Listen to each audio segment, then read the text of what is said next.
માંડવી ઐતિહાસિક સ્તંભોના રિસ્ટોરેશનમાં ભ્રષ્ટાચારની આશંકા, આરટીઆઈ દ્વારા ખુલાસો માંગવામાં આવ્યો. વડોદરાના ઐતિહાસિક વારસા સમાન માંડવીના સ્તંભોના રિસ્ટોરેશનના કામમાં વહીવટીતંત્રની ઘોર બેદરકારી સામે આવી છે. આ પ્રોજેક્ટ માટે આશરે 4,96,00,000નું ટેન્ડર મંજૂર કરી સવાણી હેરિટેજ એજન્સીને કામ સોંપાયું હતું. પરંતુ 6 મહિના વીતવા છતાં ગ્રાઉન્ડ ઝીરો પર કોઈ કામગીરી દેખાતી નથી. આ મામલે તંત્રના વિરોધાભાસી નિવેદનો સામે આવ્યા છે.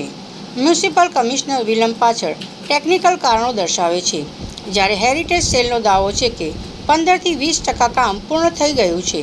સામાજિક કાર્યકરે સવાલ ઉઠાવ્યો છે કે જો આશરે 5 કરોડના પ્રોજેક્ટનું 20% એટલે કે 1 કરોડનું કામ થઈ ગયું હોય તો તે સ્તંભો પર કેમ દેખાતું નથી? આ વિરોધાભાસ અને ભ્રષ્ટાચારની આશંકા વચ્ચે કોર્પોરેશનમાં આરટીઆઈ દાખલ કરી રિસ્ટોરેશનની પદ્ધતિ, સામગ્રી, અત્યાર સુધી ચૂકવાયેલું પેમેન્ટ અને કામગીરીના ફોટોગ્રાફ સહિતના પુરાવાઓ સાથે સત્તાવાર ખુલાસો માંગવામાં આવ્યો છે. આપણી વડોદરાની વિરાસતો ધર્મ અને ધરોહર સાથે જોડાયેલી છે. એમાંની એક વિરાસત માંડવી, કે જેના માટે હું છેલ્લા 436 દિવસથી ખુલ્લા પગે તપ કરી રહ્યો છું. એ આપણે બધા જ જાણીએ છીએ કે માંડવી દરવાજાનો ઇતિહાસ રાજા વિક્રમાદિત્ય સાથે જોડાયેલો છે, સ્વામિનારાયણ ભગવાન સાથે જોડાયેલો છે, મેરળી માતા સાથે જોડાયેલો છે. હવે આવી ધર્મ અને ધરોહર સાથે જોડાયેલી વિરાસતોને જ્યારે ન્યાય ના મળે, એને વધુ નુકસાન થાય. તો એક બ્રાહ્મણ પરિવારમાં જન્મ્યો છું અને બ્રાહ્મણનું કર્તવ્ય છે કે ધર્મ અને ધરોહરની વાત આવે તો એના માટે અવાજ ઉઠાવવો જોઈએ.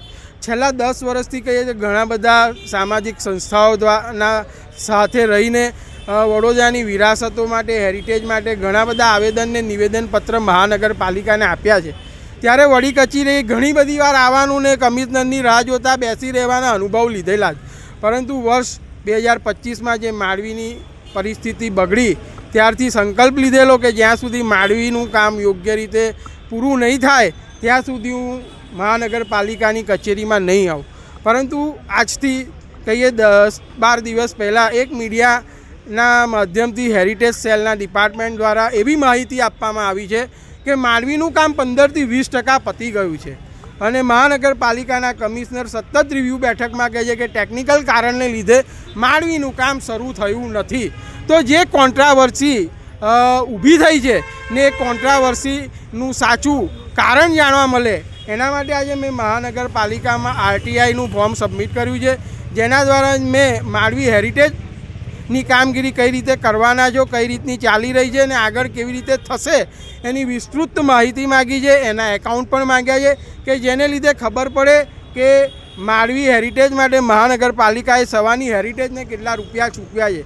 આજે 5 કરોડના બજેટની ટેન્ડરની અંદર 20% કામ પતી ગયું હોય તો એવું માનવામાં આવે કે 1 કરોડ રૂપિયા સવાની હેરિટેજને ચૂકવાયા છે.